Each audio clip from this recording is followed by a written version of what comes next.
Ciao ragazzi, bentornati, la scatolina non vi lascia alcun dubbio. Oggi finalmente parliamo dello Xiaomi Mi A3. Eccolo qui tra le mie mani, ce l'ho da qualche settimana, grazie a un ormai che davvero me l'ha mandato in super anteprima. Io non posso fare altro che ringraziarli, magari vi lascio il loro link qua sotto in descrizione. C'è la variante, questa qui da 64 in offerta, magari potete darci un'occhiata. E sì, io stavo per partire, ma non potevo lasciarvi senza le mie considerazioni personali su questo Xiaomi Mi A3, che è stato un pochino un punto di discussione in queste settimane. E beh, oggi facciamo un pochino gli alternativi, partiamo con una metafora. Infatti questo Mi A3 secondo me è un po' come una carbonara fatta con ottimi ingredienti. Andiamo a cercare uno Snapdragon 665, memoria UFS, un ottimo speaker, ottimi microfoni per questo prezzo. Andiamo a mettere le solite camere, 48 megapixel, ma anche l'ultra wide. E mettiamo ad amalgamare tutti questi ingredienti un ottimo chef, apprezzato da molti come Android One. Tra gli ingredienti avevamo anche un display AMOLED, quindi il risultato sembra super garantito, però arriva l'aiuto cuoco di soppiatto e mette la panna nella carbonara. E no ragazzi, con la panna rischiamo che Alessandro Borghese non ci dà i 5 punti bonus che potrebbero confermare o ribaltare il risultato. Beh, tante persone però se la mangiano la carbonara con la panna, altri mettono la pancetta al posto del guanciale, quindi alla fine questo Mi A3, anche con il display HD, con la panna, sarà buono oppure no? Beh, andiamo a scoprirlo subito. E a me è salita pure un pochino la fame. La panna nella carbonara non può essere vero. E iniziando dall'estetica, questo Mi A3 non ci dispiace, almeno a me non dispiace perché riprende le linee del Mi 9, non del Mi 9T che secondo me era un po' troppo pacchiano, ed è quindi un device molto minimale come estetica ma comunque elegante, mi piace. Leggermente curvato ai lati per facilitare l'impugnatura, lui non è un device molto grosso e comunque è un device relativamente compatto, non compattino perché compattino definirei il Redmi 7A, lui è leggermente più grande, ma comunque il peso non è eccessivo, insomma lui è un telefono che si tiene bene in mano, si utilizza con abbastanza piacere e proprio sul frame possiamo notare come abbiamo un'ottima dotazione perché superiormente abbiamo gli infrarossi, il jack e il microfono secondario. A sinistra abbiamo il carrellino per 2 SIM o SIM più SD, quindi è un carrellino ibrido, e inferiormente abbiamo microfono principale, Type-C e speaker primario mono, l'unico. Infatti ok, abbiamo la capsulina auricolare sopra al notch a goccia, ma comunque questa capsula auricolare funziona soltanto nelle chiamate. E per l'appunto abbiamo visto i microfoni, abbiamo visto lo speaker, parliamo di queste due cose. Lo speaker loro ci avevano puntato molto con un aumento del volume senza distorsione, infatti posso dirvi che rispetto per esempio a un Redmi Note 7 qui abbiamo un audio leggermente più qualitativo, anche più forte proprio come volume, insomma è un audio che convince, ci sta per guardare film, contenuti multimediali. Who am I? Someone that's afraid to let go. You decide if you ever gonna let me know. Yeah. Suicide if you ever try to let go. And yeah, I'm excited to test it out and see what it's all about because as you guys know, I'm trying to do more vlogs this year, so this might be the camera for me when it comes to vlogging because there's a lot of new features that... Ma più che altro voglio parlarvi delle chiamate, perché ho provato a fare delle chiamate anche in situazioni molto limite, critiche, come a Roma, nel centro storico, con un mezzo concerto abusivo per strada, con anche autobus che passavano nel mentre e non si sentivano quei rumori ambientali. E lo stesso anche in registrazione video, ho registrato per l'appunto quel concerto che non si sentiva nella chiamata audio e si sentiva piuttosto bene, ma perché ve lo sto raccontando alle clip, quindi agevoliamo le varie registrazioni. Ecco ragazzi, questa è una situazione davvero complicata, una chiamata ovviamente sempre registrata, quindi con una perdita di qualità, ma adesso mi avvicino un po' a una fonte di rumore praticamente, c'è della musica qua dietro, eccolo secco, adesso sono abbastanza vicino, sto parlando a voce mediamente alta, vediamo se riuscite a sentirmi bene quanto il rumore dà fastidio in questa chiamata.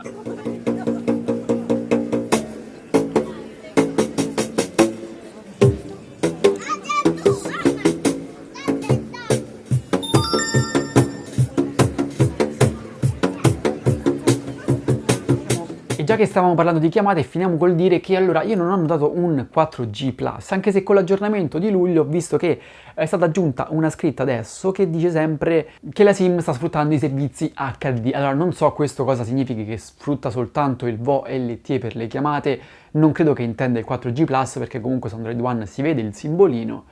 Comunque io non ho avuto problemi di connettività, alla fine ho avuto sempre un segnale abbastanza stabile. Ma come sblocchiamo questo Mi A3? Beh, abbiamo la fotocamera all'interno del notch che ci permette di sfruttare lo sblocco col volto, che comunque è abbastanza affidabile. Grazie al display AMOLED però quest'anno abbiamo anche l'impronta sotto al display, quindi abbiamo il fingerprint sotto al display che però con Android One secondo me ancora non è ottimizzato. Per un fattore di animazioni non mi piacciono, spesso ti dà l'idea che non sta sbloccando, in realtà poi te lo sblocca, comunque quando sblocchi non è rapidissimo, insomma provenivo dal Meizu 16S che aveva una super velocità, una super affidabilità come fingerprint sotto al display, qui ho fatto un leggero passo indietro, però... La cosa che ho notato è che se abbiamo il display ambient disattivato, che poi lui dice che è per le notifiche, quando il telefono è spento, vedete, io posso tappare, fare quello che volete, ma non esce l'impronta. Se invece sblocchiamo col volto al volo, io vado ad attivare nuove notifiche, posso bloccare il terminale, in questo caso vabbè, se clicco appare l'icona, ma anche se faccio un tap, vedete, esce l'icona. Tutto bello se non fosse che questo display ambient spesso mi ha causato dei piccoli drain batteria, vedete 4%, 1 ora e 34 attivo quando non è mai stato attivo effettivamente 1 ora e 34, quindi credo ci sia qualcosa da sistemare di consumi in standby. E una volta sbloccato, eccolo lì che ci troviamo di fronte il display, questo display della discordia, la panna della discordia. Allora, scherzi a parte, è un display AMOLED e fin qui ok, alla grande, ci piace. È un display con risoluzione HD+, ci piace un pochino meno.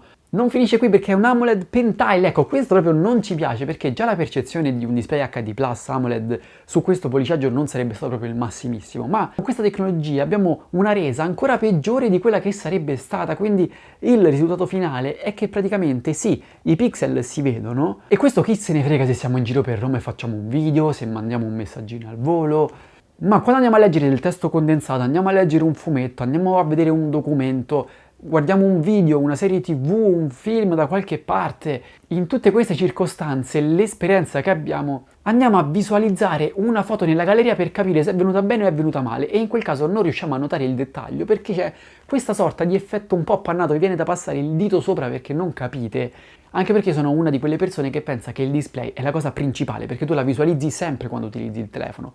E quindi deve essere la prima cosa sistemata. Ok, la prima grande feature, devi puntare su un ottimo display. Mettere un AMOLED con questa risoluzione è un po' un'arma a doppio taglio, perché rischi di eliminare completamente una fetta di utenza, l'Alessandro Borghese ad esempio che facevamo prima, per puntare a totalmente un'altra fetta proprio ti ci butti addosso, no? È il classico pubblico da negozio fisico, la persona che non se ne interessa proprio assolutamente della risoluzione perché magari punta tutto su una super autonomia, però ecco, è un rischio, perché non venderlo a tutte le persone, categorizzarlo così tanto? Pipponi esclusi, comunque poi abbiamo un ottimo digitalizzatore, abbiamo un'ottima visualizzazione anche sotto la luce del sole, ecco questi aspetti vanno bene. Andiamo però oltre, comunque capisco anche chi se ne frega totalmente della qualità del display, se si vede il pixel, no, magari non vedono assolutamente video e robe simili col telefono, quindi per tutte quelle persone sono interessanti i parametri che arriveranno da ora in poi, come per esempio come gira questo telefono, cosa fa girare questo smartphone. Beh, abbiamo uno Snapdragon 665 che ok è il cambiamento messo in vetrina, ma in realtà il vero passo avanti sono le memorie UFS rispetto a un Redmi Note 7. Qui infatti abbiamo queste memorie che danno davvero un boost, non tanto adesso, ma magari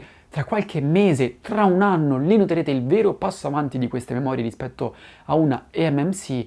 E comunque poi vabbè anche il 665 assieme alla nuova GPU, ecco la GPU anche è un bel passo avanti rispetto al passato, ci sta, alla fine ve ne avevo già parlato un pochino nel video anteprima, secondo me è un buon upgrade, alla fine riusciamo ad aprire tutte le applicazioni giornaliere abbastanza bene, Instagram, Facebook, tutte queste cose qua ragazzi girano davvero che è un piacere, quindi no, non ne farei un problema, è un telefono che si utilizza tranquillamente nella vita di tutti i giorni.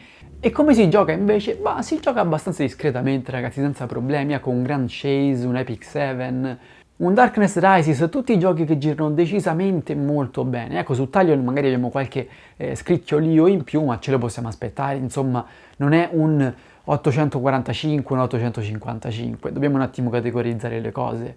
E quindi vi state chiedendo per quanto tempo possiamo giocare, quanto dura l'autonomia, ma no, prima vi parlo del notch, perché in tutte queste operazioni che abbiamo fatto finora abbiamo notato che abbiamo il notch a goccia, che ok, non ci interferisce con le icone di notifica, ovvero abbiamo le icone di notifica, ma in certe applicazioni è un po' noioso, perché comunque siamo su Android One come interfaccia, che ok, significa aggiornamenti quasi mensili delle patch di sicurezza, significa un'interfaccia praticamente stock con pochissime aggiunte se non nessuna, ma significa anche che, ecco, per esempio il notch, non abbiamo una personalizzazione, non possiamo andare noi a decidere come il notch funziona nelle varie applicazioni. Sono le applicazioni che decidono che devono fare della loro vita e quindi ecco magari uno Instagram non lo sfrutta. Quasi tutti i giochi che ho provato io lo tagliano completamente. Ecco, è una gestione non ancora ottimale del notch tramite Android One. Però tralasciando tutto ciò comunque abbiamo una super autonomia, sia perché comunque il telefono non scalda molto quando giochiamo e facciamo varie operazioni, anzi non l'ho mai sentito caldo, un pochino tiepido ma in questi giorni d'estate ci può stare. Il display HD, ecco, in questo caso sicuramente aiuta perché comunque la CPU e la GPU sforzano molto di meno a fare le varie operazioni. Il display proprio di per sé consuma meno, quindi abbiamo un'autonomia super, abbiamo comunque 4030 mAh a disposizione. E state guardando un po' di screenshot ragazzi, autonomia non c'è che dire, è super approvata, poco da dire, l'autonomia è sicuramente il suo miglior punto di forza. Anche perché parlando di connettività, ok, abbiamo un ottimo Bluetooth, abbiamo un ottimo GPS, ma non abbiamo l'NFC, che praticamente su questa versione non c'è, sul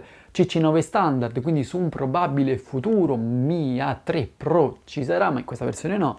E non abbiamo neanche il teleobiettivo, perché le 3 fotocamere posteriori adesso sono composte da un ultra grandangolare, una grandangolare standard e poi una camera per la profondità. Lo notate quel sensore minuscolo che sembra fake? Ecco, è inutile.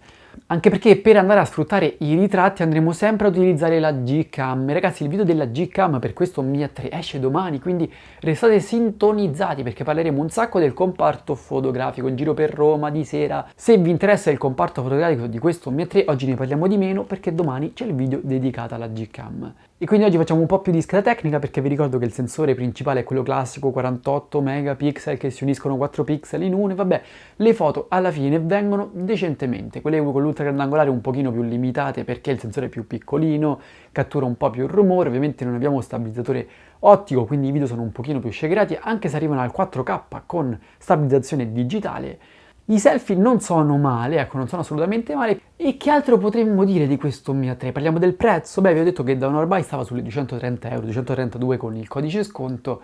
Di stock è uscito a 250 euro in versione 464. Per questo taglio di storage io mi aspettavo che di listino uscisse più basso. Magari ecco, già di listino su un 230 con cali di prezzo sulle 220, 215. Non è stato così, il prezzo è leggermente alto perché comunque ad oggi ti riesci ad ambientare un pochino con un Mi 9S, un Mi 9T che sono in calo, con un Redmi Note 7 che è calato decisamente molto e quindi per molti può essere comunque un compromesso. Questo Mi A3 sta un po' lì nel mezzo e cerca di farsi spazio, un po' riuscendoci, un po' no.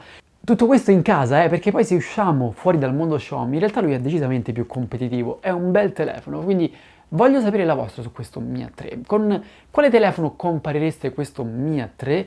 E niente ragazzi, io vi lascio al prossimo video, domani, Gcam, Mi A3, sempre lui.